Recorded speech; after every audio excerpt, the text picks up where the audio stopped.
Now please welcome Kristen Hawkins, President of Students for Life and Students for Life Action.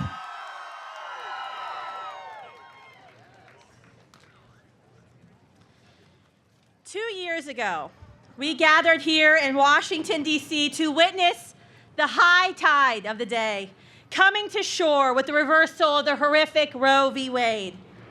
1 year ago, we gathered right here to celebrate the tens of thousands of lives saved because Roe was thrown onto the ash heap of history.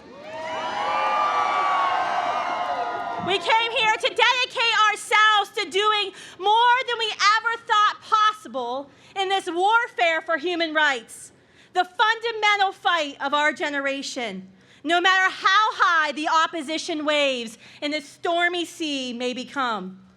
And today we gather to not only encourage one another, all of us who are impatiently waiting for that second high tide of the day, so we may finally leave the harbor and land our ship right onto the shoreline. But more importantly, we've come here to demand that our leaders, especially those in the Republican Party, lead on life and not get sucked into maelstorms or whirlpools of abortion moderation or toleration that will only end in destruction.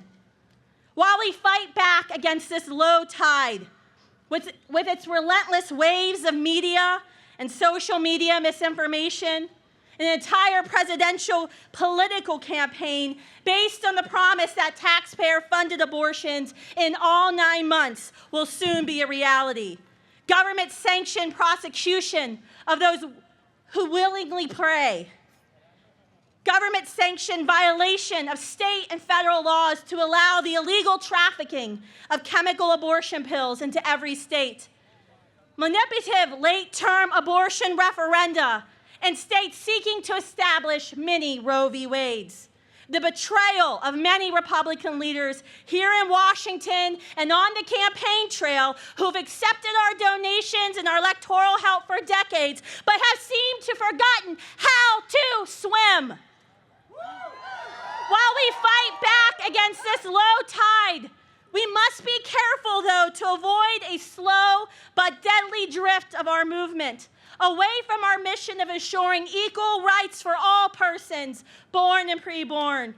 We must throw down our anchor on the safety of the solid ground, the bedrock of the 14th Amendment, which declares that all persons, including the preborn, have equal protection in America. And while reaching the shore in an America where every child is welcomed in life and protected by law is still slightly out of our reach in this low tide, we can see the destination before us, and it's glorious. It's a new land whose people and laws reject the violence and discriminatory killing of babies simply because of their age, their size, their location, or the circumstance of their conception. A land where convenience no longer determines if you have legal status. A land with those who profit from and those in power who advocate for the killing of babies are no more. With our eyes fixed on this new land, we must now choose to have the courage to prevail, to refuse to abandon this ship in the harbor and its mission.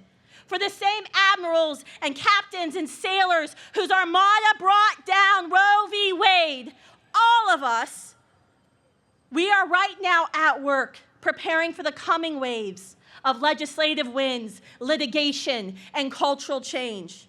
For while we wait for the second high tide of the day to come in, we must do all that we can to rescue those drowning around us. Mothers and fathers drowning in the lies of the predatory abortion industry.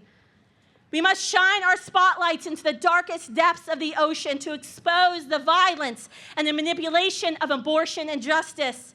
We must load up our small boats, stuffed full of those most targeted by the abortion industry, this generation of abortion survivors, and take to the shore, heading to one campus at a time, bringing truth and minds changed with each landing.